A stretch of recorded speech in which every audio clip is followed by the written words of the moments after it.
Hello everyone, myself CA Harsh Gupta. और मुझे लगता है आप पुरानी वीडियोस मेरी देखकर ही यहाँ तक आए हो। तो आई होप आपको वो सारी वीडियोस अच्छी लगी हैं, इसीलिए आप इस वीडियो को भी देख रहे हो। और मुझे लगता है कि आपने मुझे लिंक्डइन या इंस्टाग्राम पर भी देखा होगा।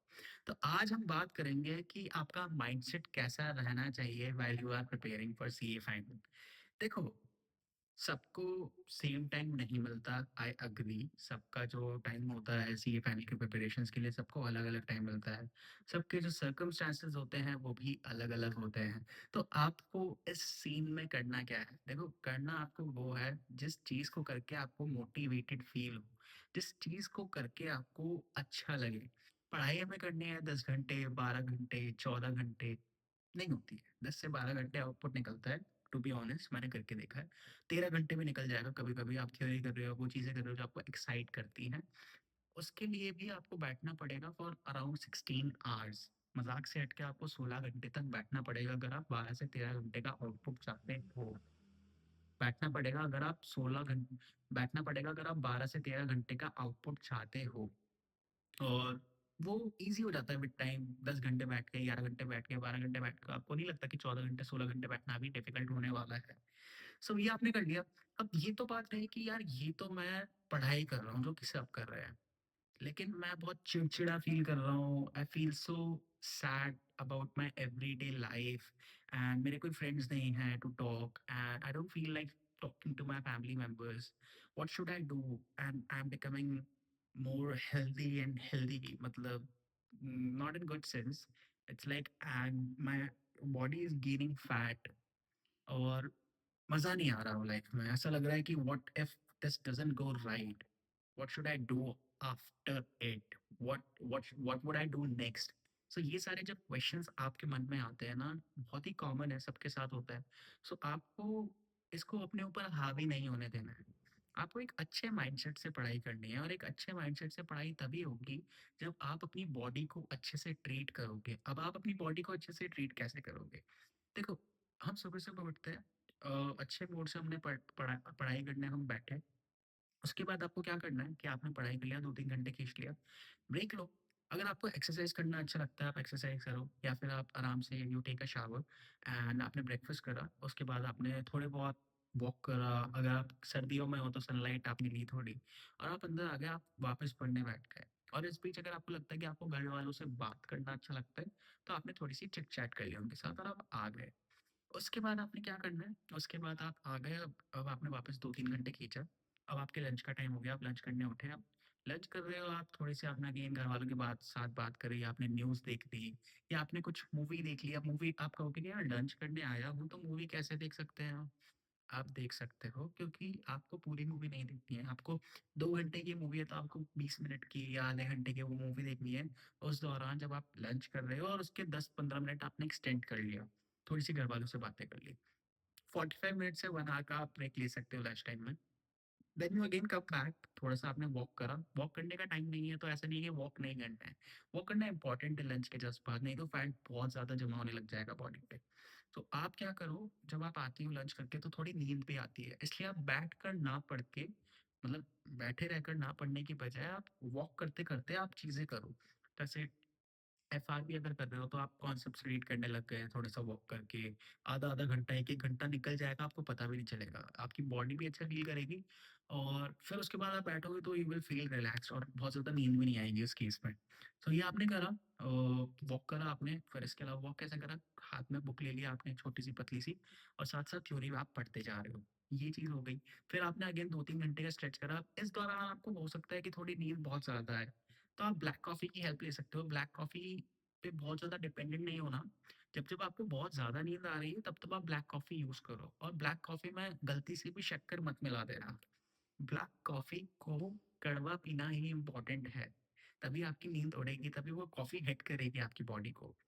1 कप इनफ है, उसमें 1 सैशे कॉफ़ी का अच्छे से आप उसको बनवाते हो तो आपको काफ़ी हेल्प होने वाली है, आपको नींद नहीं आएगी। इसके बाद आप क्या करो, शाम को बीच में थोड़ा-सा ब्रेक ले लिया, आपको वीडियो गेम खेलना अच्छा लगता है, आपने वो खेल लिया, आपको स्पोर्ट्स खेलना पसंद है, आपने वो खेल लिया, बैडमिंटन वगैरह, या फिर आपने टेबल टेनिस खेल लिया अगर आपके पास ईज़िली एक्सेसिबल है तो। या अगेन आपने कोई मूवी देख लिया, घरवालों से बात कर ली या वॉक कर ली या एक्सरसाइज़ कर ली। अब एक्सरसाइज़ की बात आती है तो ज़रूरी नहीं कि 1 डेढ़ घंटा जिम हिट करना इम्पोर्टेंट है।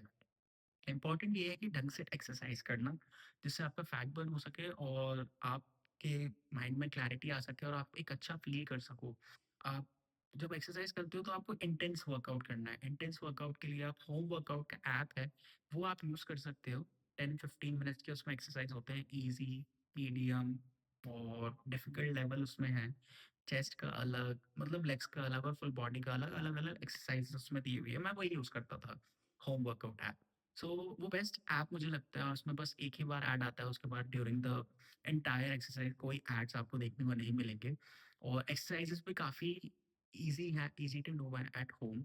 वो आप कर सकते हो और आपको करनी ही चाहिए कि आपने 15 मिनट डेली का एटलीस्ट आप एक्सरसाइज कर रहे हो, then only you will remain in shape and it is coming from the person who has been in shape and been maintaining it from been maintaining it, and it is coming from a person who has been in shape since his CA journey and been maintaining it since then. So मुझे लगता है कि आपको मेरी इस बात को थोड़ा सा मान लेना चाहिए। इसके अलावा अगर खाने की बात करें तो आपको फ्राइड फूड अवॉइड करना है, चने दाल वगैरह आपको सुबह खाकर चलनी है। अच्छा लगेगा आप जब फ्राइड फूड नहीं खा जब आप फ्राइड फूड खाते हो तो देखो आपकी स्किन खराब होगी क्योंकि आप कुछ एक्सरसाइज वैसे कर नहीं पा रहे हो।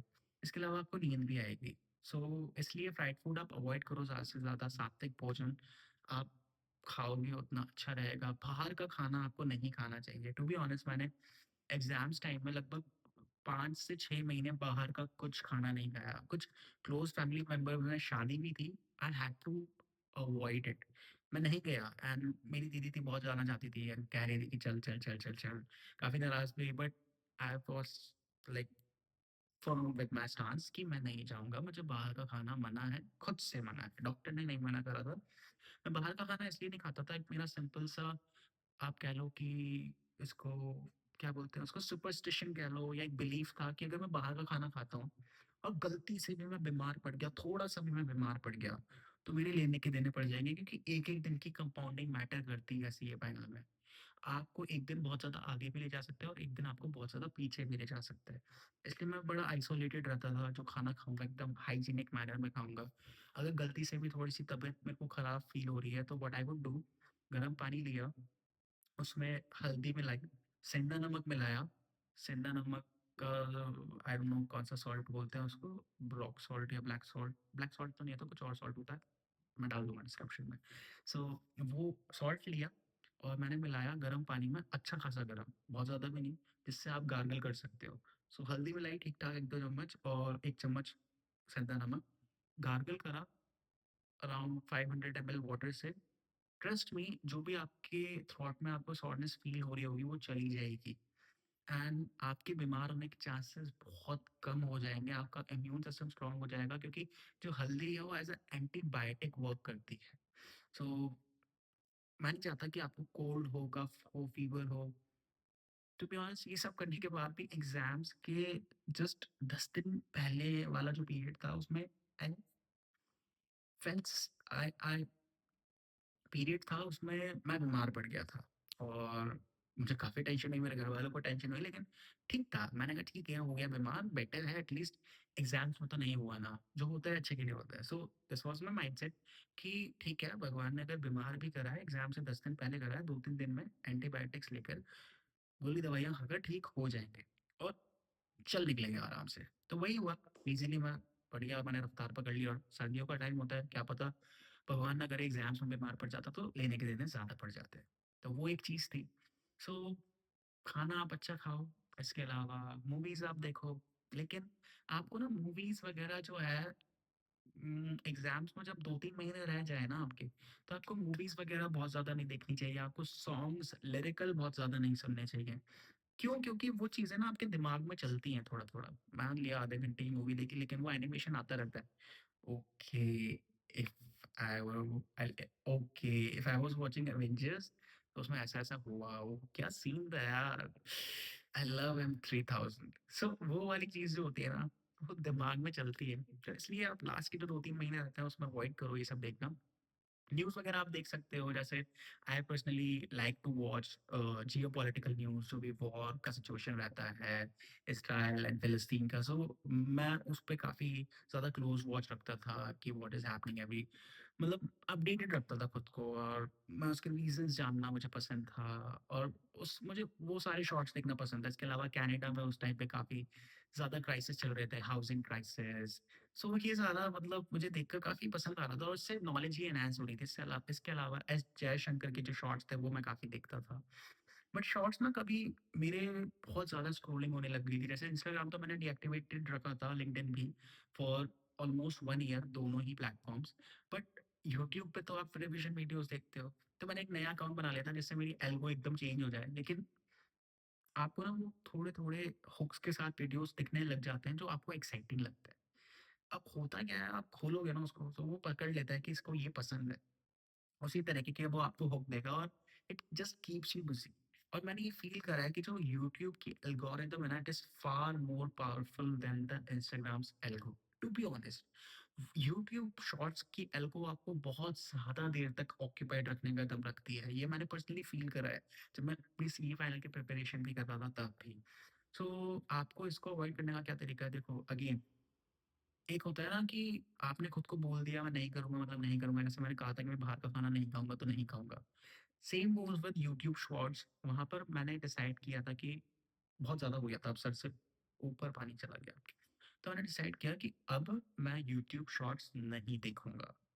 और वो दिन था, और फिर उसके 2-3 महीने तक मैंने यूट्यूब शॉर्ट्स लिटरली नहीं देखे। गलती से खुल जाते थे, फिर मुझे याद आता था, ओह! नहीं देखने। मैं सिंपली बंद कर देता था। जहाँ पर भी है, बीच में वीडियो है, मैं उसके कंक्लूजन का वेट नहीं करता था। हाफ स्टोरी में मैं बंद कर दूँगा। बट फिर बाद में जियोपॉलिटिकल न्यूज़ थोड़े से, उसका इंटेंसिटी बढ़ गई, वॉर की इंटेंसिटी बढ़ गई, तो मैं थोड़े-थोड़े शॉर्ट्स वापस देखने लग गया। फिर वापस खुद को समझाया कि नहीं देखना है, नहीं जो हो रहा है कनाडा में चलने दो। हमें खुद का देखना है। पहले just be a CA, become a CA, उसके बाद चीज़ें होती रहेंगी। ये करा, और इसके अलावा तो मुझे नहीं लगता और कुछ करना चाहिए। हाँ, मैंने टॉम एंड जेरी भी बहुत देखा है, मतलब मैंने मेरी लाइफ में सबसे ज़्यादा अगर टॉम एंड जेरी देखा है तो वो सीए फाइनल की प्रिपरेशंस के टाइम पर ही था। 100 प्लस एपिसोड्स अवेलेबल है यूट्यूब पे, एक चैनल है उस पर, और मैंने 100 प्लस सारे वीडियोज़ देख डाले, और कई तो वीडियोज़ मैंने रिपीट में भी देखे और अपने घरवालों को भी दिखाया, और उनको भी बड़ा मज़ा आया था। मुझे भी काफ़ी मज़ा आया। एज़ अ चाइल्ड, मतलब जब वो टॉम एंड जेरी आता था, तब हमारे घर पे ना एक तो टीवी नहीं थी, और जब टीवी आई तो कार्टून नेटवर्क नहीं था। तो मैं प्रॉपर्ली टॉम एंड जेरी देख नहीं पाया। तो वो एक होता है ना कि मज़ा तो आया था जब एक बार दोस्त के घर पे देखने जाता था।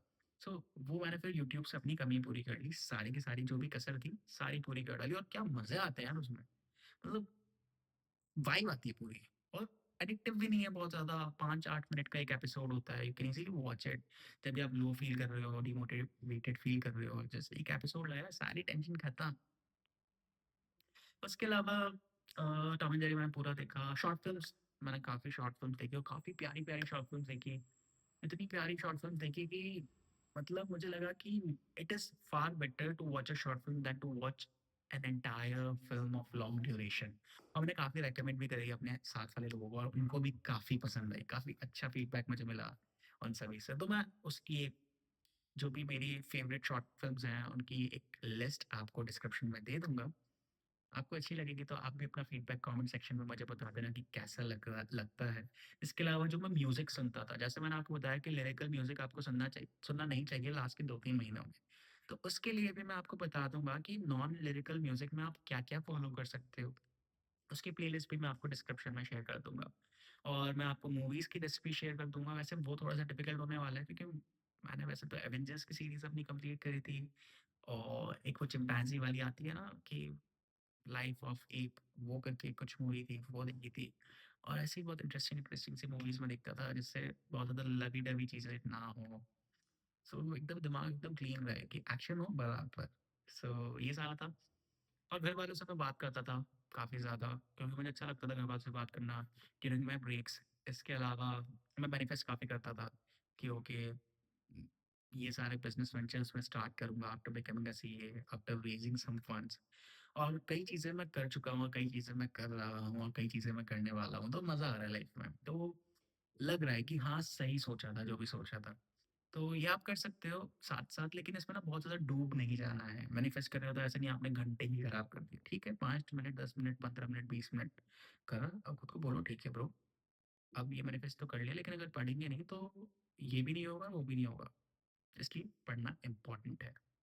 लो फ़ील करते हो बहुत ज़्यादा, अपने दोस्त से बात कर ली, जो सीए कर चुका है, या मुझे रीच आउट कर लिया थ्रू एनी प्लेटफ़ॉर्म, या जो सीए नहीं भी कर रहा है उससे बात कर ली, या जो आपके साथ ही सीए कर रहा है उससे बात कर ली। क्योंकि एक ना साथ में फ्रेंड होना भी बहुत ज़रूरी है सीए जर्नी में। जब आपका एक कोई फ्रेंड होता है ना जिसके साथ मतलब वो भी सीए कर रहा है, आप भी सीए कर रहे हो, तो चीज़ें काफ़ी ईज़ी हो जाती हैं। अगर आपका एक स्टडी पार्टनर है तो। आपको ग्रुप स्टडी करके नहीं पढ़ना है, बहुत ज़्यादा बर्बाद होने वाले हो। लेकिन आप अपना अपडेट शेयर कर सकते हो डेली का, okay this is what I covered today. आपको आपका दोस्त बता सकता है, ओके अगर तूने ये करा मैंने ये करा, लेकिन हेल्दी कंपटीशन होना चाहिए। देखो आप ना आइडेंटिफाई कर लेते हो कि कौन आपके साथ सच बोल रहा है और कौन झूठ बोल रहा है, तो आपको एक कुछ ऐसे सेट ऑफ फ्रेंड्स देखने परखने बहुत जरूरी है। एक भी मिल गया ना काफी है। मेरी लाइफ में वो फ्रेंड था चेतन एंड अनुज। हम सब मतलब हम तीनों मतलब Chetan and I used to study together, मतलब एक ग्रुप हमारा था, और एक Anuj and I used to chit chat with each other. क्योंकि अब 2 को 3 करने की रिक्वायरमेंट नहीं है एज़ सच कि 2 आए तो 3 कर देते हैं, 4 कर देते हैं, नहीं। आई वाज़ हैविंग वो मतलब a different vibe with Chetan and I was having a different vibe with Anuj. हम 3 मतलब हम तीनों का हो गया है क्लियर। सो अब बात ये है कि आपने स्टडी पार्टनर रखे और वो आपको बीच-बीच में गाइड करते जा रहे हैं, आप उनको गाइड करते जा रहे हो। कभी आप लोग फ़ील कर रहे हो तो वो आपको मोटिवेट कर रहे हैं, कभी वो लोग फ़ील कर रहे हैं तो आप उनको मोटिवेट कर रहे हो। आप सब अपनी-अपनी प्रोग्रेस एक-दूसरे से शेयर कर रहे हो, और जो भी आपको रिसोर्स बेस्ट रिसोर्स अवेलेबल हो पा रहा है मार्केट में, आप एक-दूसरे को बता रहे हो। बहुत अच्छी सिनर्जी आती है पता है ग्रुप स्टडी से। तो आपको हेल्दी कॉम्पिटिशन मेंटेन रखना बहुत इंपॉर्टेंट है, क्योंकि सीए एक ऐसा कोर्स नहीं है कि मेरा हो गया तो सीट खा जाएगा कोई, नहीं। ये कभी कंपटीशन था ही नहीं। आपका कंपटीशन खुद से है, आपको खुद को 40 पार लाना है। आप किसी दूसरे को रोककर 40 पार लाने की सोचो तो उसमें आपको बहुत ज़्यादा मज़ा नहीं आने वाला है, और शायद आपके खुद के भी 40 पार ना आ जाएँ। साथ में पढ़ो, अच्छे से पढ़ो, दम लगा के पढ़ो, और जान ऐसी लगा दो कि दोनों की फिर रैंक आए, और ऐसी रैंक आए कि मतलब ज़माना देखिए यार, साथ में पढ़े थे, साथ में क्लियर हुए, साथ में रैंक आई, और साथ में अब जॉब भी कर रहे हैं हो सकता है। तो ये चीज़ करो आप अपनी फ्रेंडशिप में। इसके अलावा ना एक चीज़ होती है कि हम 16 घंटे कैसे पढ़ें? हमसे 10 घंटे भी नहीं पढ़ा जाता, मतलब बैठे कैसे 16 घंटे? हम तो इतना टाइम वेस्ट करते हैं, और हमें ना बहुत प्रेशर आता है ऐसे 12 घंटे बैठने में, 14 घंटे बैठने में, 15 घंटे बैठने में। तो पता है करना क्या है? इसकी गेम ना बहुत सिंपल है। जब भी आप पढ़ोगे ना, तो आप क्या है अपने दिमाग को ना ये मत बोलोगे मुझे 12 घंटे बैठना है, 14 घंटे बैठना है।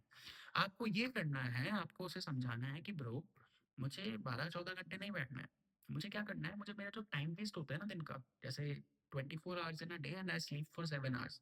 अब मेरे पास 17 आवर्स बचते हैं। इन 17 आवर्स में से bro I have to I can waste only 3 to 4 hours. अब देखो, कैलकुलेट करके चलते हैं साथ-साथ। 15 मिनट का बात मैं मान के चलता हूँ, आधे घंटे का चलो मान लेते हैं। ठीक है, जेंडर बाइस ना होते हुए। आधे घंटे का हमने बात मान के चल लिया, आधे घंटे का ब्रेकफ़ास्ट, 1 घंटा हो गया, आधे घंटे के और भी जो हमारे काम होते हैं, सो आधे घंटे का वो 1.5 घंटा हो गया। लंच टाइम 1 घंटा, ढाई घंटा, आधा घंटा शाम को 3 घंटा, और 1 घंटा डिनर टाइम 4 घंटा। जब आप ये चीज़ करोगे ना कि आपको ये नहीं देखना कि पढ़ना कितने घंटे हैं, क्योंकि जब आप ये करोगे ना कि पढ़ना इतने घंटे है, तो आप ना 3 घंटे की सेटिंग के लिए अब दिमाग लगाने लग जाओगे, ओके 3 घंटे, अब आपका टाइम आपका सारा ध्यान है घड़ी पे। 3 घंटे हो गए क्या? 12 घंटे हो गए क्या? सो आप पढ़ाई पर तो फ़ोकस कर ही नहीं पाए, आप तो घंटे गिनने में रह गए। आप घंटे कब गिनना है जब आप अपना टाइम वेस्ट कर रहे हो। आप अपने दिमाग को ये मत बोलो कि पढ़ाई करते वक़्त घंटे गिनने हैं, इतने घंटे का आउटपुट देना है, नहीं।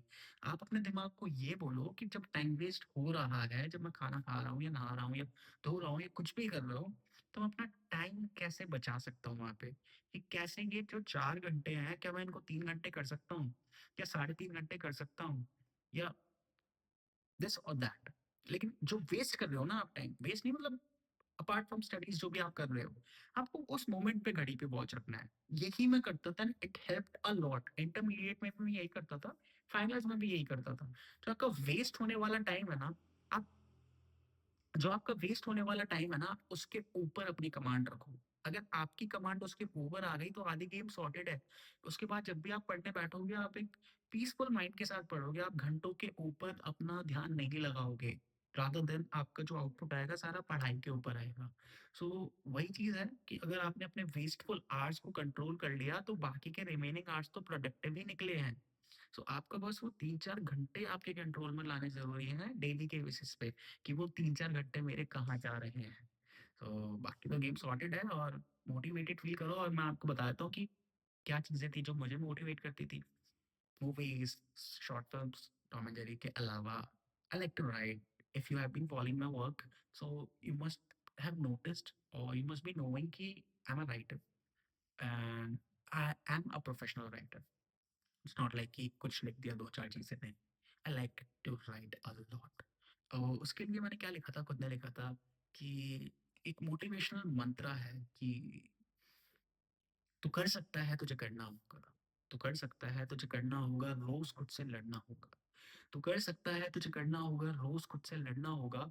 हर दिन असफल होकर भी, हर दिन असफल होकर भी मेहनत तुझे करनी है, क्योंकि असफलता ही सही मायनों में सफलता की जननी है।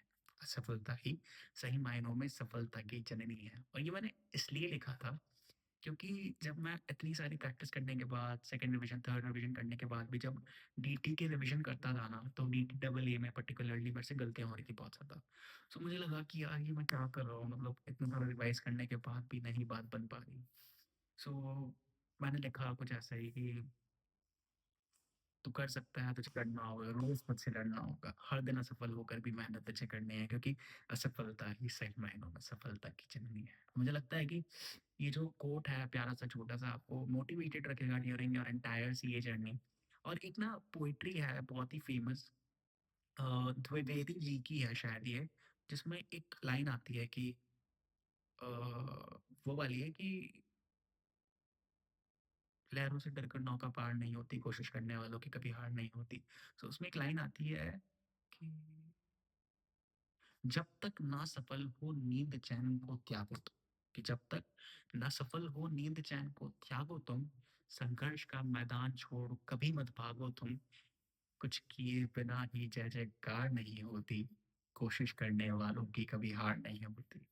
तो जब मेरे को बहुत ज़्यादा नींद आती थी लेकिन पढ़ना इंपॉर्टेंट होता था ना, तो ये जो कोट है पर्टिकुलरली ये मैं दोहराता था अपने मन के अंदर, क्योंकि इससे एक किक मिलती है, मैं उठ के पढ़ने लग जाता था लेजिटिमेटली। मैं ये बोला मैंने खुद को 1-2 बार, और मैं पढ़ता था, फिर पढ़ाई उस पर्टिकुलर चीज़ को कंप्लीट करके ही फिर सोता था। ये मैंने करा है। इसके अलावा और आप क्या कर सकते हो? देखो, आप ना ये सोचो कि आप अगर नहीं पढ़ोगे ना तो कोई और है जो पढ़ रहा है। और अगर आप रैंक की तैयारी कर रहे हो या आप बहुत अच्छे मार्क्स से क्लियर करने का कोशिश कर रहे हो, या एक पर्टिकुलर कंपनी को टारगेट कर रहे हो, तो आप ये सोचो कि और भी बच्चे हैं जो उस चीज़ को एम कर रहे हैं। और अगर उनकी मेहनत ज़्यादा हुई, तो ऑब्वियस सी बात है जो डेस्टिनी होगी वो उनको फेवर करने वाली है। कहते हैं ना कि किस्मत की बात है सीए में, थोड़ा बहुत मार्क्स का रहता है, राउंडिंग ऑफ एंड एवरीथिंग, और चेकिंग किस तरह से होती है, गलती से अगर कुछ मार्क्स आ रहे होते हैं बट कट जाते हैं, तो उसको आप मत दो। अगर रह गया तो वो भगवान की मर्जी है, लेकिन आप अपने एंड से अपना बेस्ट दो, और ऐसा दो कि यार कोई गैप ना रह पाए, कि अगर कोई एआईआर है और आप हो, तो आप में और उसमें कुछ अंतर नहीं होना चाहिए मेहनत में। उसके बाद नंबर जो आता है ठीक है, कोई बात नहीं, 19-20 चलेगा डिफरेंस, लेकिन मेहनत में कोई अंतर नहीं होना चाहिए। अगर भगवान राउंड पे निकले ना पहरा देने के लिए, ये देखने के लिए कि किन किन बच्चों को अगले राउंड में पुरस्कार देना है, तो वो आपका नाम लिख कर जाए उनकी लिस्ट में। ये ना हो कि वो तो निकले थे राउंड पर, उन्होंने देख लिया आपको चल करते हुए, भाई साहब पढ़ाई के टाइम में बनता कर रहा है चल, तो ठीक है आपका नाम अगर लिस्ट में होगा तो भी कट जाएगा। इसलिए ये ध्यान में रखो कि एक एनर्जी है, भगवान है जो आपको देख रहे हैं काम करते हुए अपने टारगेट के लिए। सो अगर आप उस चीज़ को ध्यान में रखकर पढ़ोगे तो मोटिवेशन अपने आप मिलती जाएगी, और अपनी चीज़ों को ध्यान में रख के पढ़ोगे कि आप 5 years down the line, 10 years down the line अपने आप को कहाँ देखना चाहते हो, तो अपने आप मोटिवेटेड फील करोगे। फिर आपको कोई एक्सटर्नल मोटिवेशन की रिक्वायरमेंट नहीं होगी, जस्ट अपने आप को बोलो कि भाई तुझे करना है और एक बार में करना है, क्योंकि ये अटेम्प्ट्स के साइकिल में नहीं फंसना। फँस चुके हो, अब निकलने का टाइम है। अगर एक बार में नहीं निकलते, तो निकल जाओगे और जान लगा देना दूसरी बार में, लेकिन इस बार भी इतनी जान लगा दो कि वो दूसरी बार देखने को ही ना मिले। मैं ऑडिट पढ़ता था ना, और जब पढ़ता था अच्छे तरीके से पढ़ता था एकदम, और सारे सब्जेक्ट्स अच्छे तरीके से पढ़ता था, बट ऑडिट में ना ऐसा था कि यार एक रोना आता है अंदर से।